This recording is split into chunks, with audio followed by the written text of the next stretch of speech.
Now, to the latest news from the UK and the news that a majority of Brits would apparently support an Australia-style ban on social media for the under-16s, as the UK government has been warned that, quote, the status quo is failing children. To talk about that and much more, here is Sky News contributor and News Corp's Australian-European correspondent, Sophie Ellsworth. Sophie, lovely to chat to you again.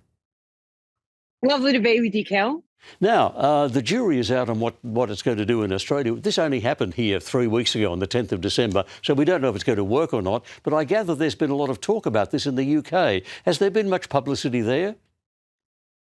Absolutely, Kel. Look, on the front of the Sunday Mirror newspaper on the weekend, there was a poll published that showed 64% of Britons actually support the same social media ban that we have implemented in Australia.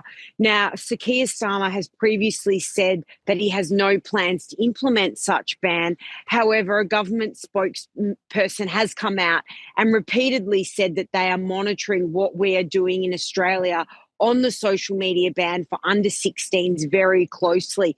There's a lot of concern here, Kel, about the damage that social media can do to young children and whether or not they should be able to access it. So at this stage, they are not implementing the same ban, but they are certainly watching it very closely.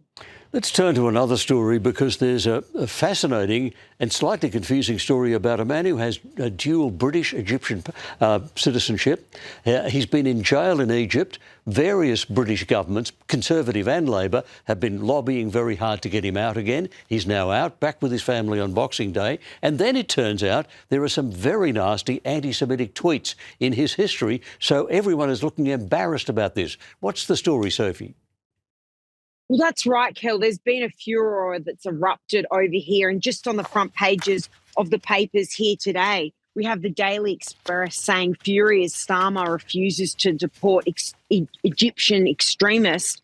And another one here on the Daily Mail, extremist is still welcome in the UK, says Starmer. Now, there's real concern here, Kel, because this dual national Alaa Abd El Afar has returned to the UK from Egypt.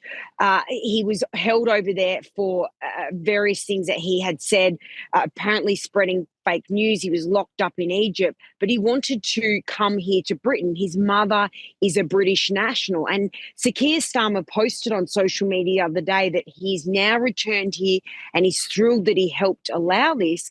But it's since emerged that he had these pretty disgraceful tweets.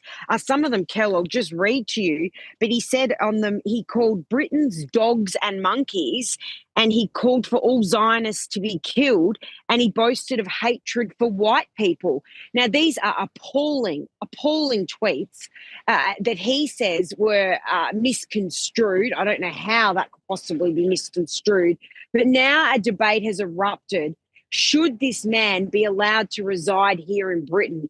And is this okay because of the threats, obviously, to the Jewish community that are worldwide, but that we have seen here in Britain, and also what we've just seen at Bondi Beach, the atrocities there. So there's real concern here that Keir Starmer came out, endorsed this man, and now it's backfired massively. And in fact, I hear that both Kemi Badenoch, from the leader of the Conservatives, and Nigel Farage have called for his citizenship to be taken away and for the man to be deported. Is there much of a cry for that to happen?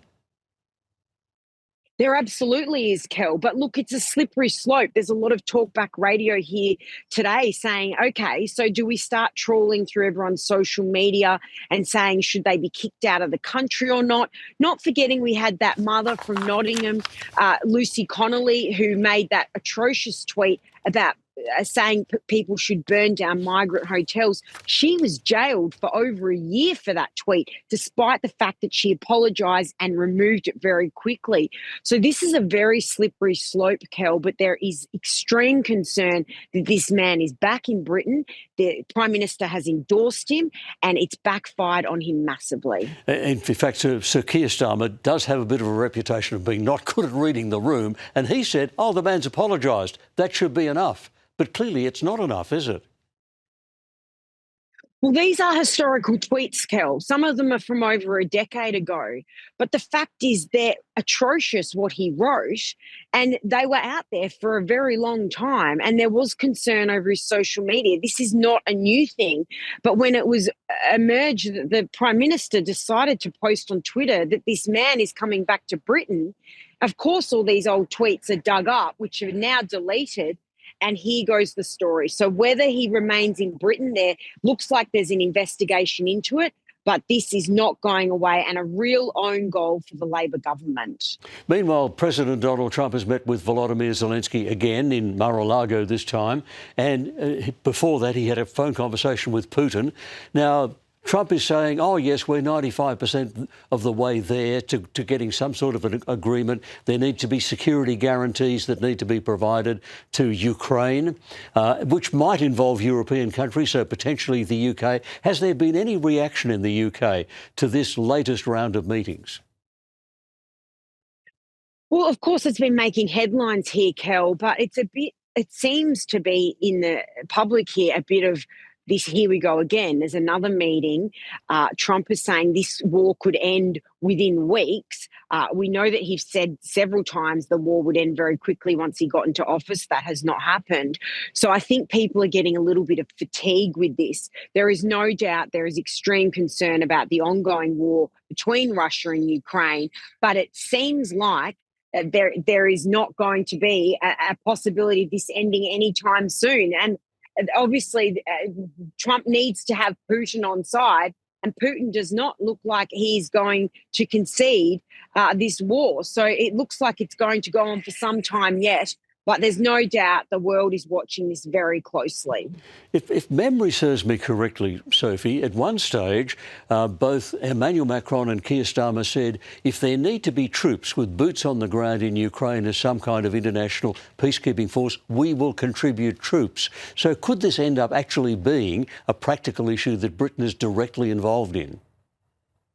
Well, we know that Britain and the European Union have gathered together to say that they will support Ukraine in whatever way that they can. But Trump has warned that if this war does not end very soon, there's going to be thousands of more people killed, unfortunately, in this battle. So, yes, they're saying, these countries are saying they'll get behind Ukraine, but it just doesn't seem, Kel, like this is close to coming to an end at this point in time. So, but there is commitment by Starmer to back up NATO allies in Europe and to do whatever he needs to do? They have previously said that, yes. And Keir Starmer has been very vocal on this, saying that he will support Ukraine in whatever way that he can. But when the push comes to the shove, this war is still going on and we're still seeing attacks happening. They're in the news all the time. So how this will come to an end remains to be seen. And look, just quickly, I know when I say the words Harry and Meghan, people start to flinch. They should have a warning siren when this happens. But one of their aides has quit. They seem to go through a lot of aides, don't they? What's happening this time, Sophie? That's right. One of their aides, James Holt, one of their key allies, has just resigned. He's moving back from LA to London. He's resigned. But just this week, a couple of days earlier, Kel, the Sussexes lost their 11th publicist in 5 years. Meredith Maines resigned after just 12 months in the role. 11 publicists in 5 years. That's not really a good number to have to your name. And it seems like they are very difficult to work for. So they seem to have a revolving door of staff leaving the place. In fact, she was the woman who helped to set up the meeting between Harry and King Charles that looked like it might start to rebuild the relationship. And she's gone, so it looks as though no one can stay with them. Look, Sophie, it's been a delight chatting to you, and we will talk again. Thanks very much for your time.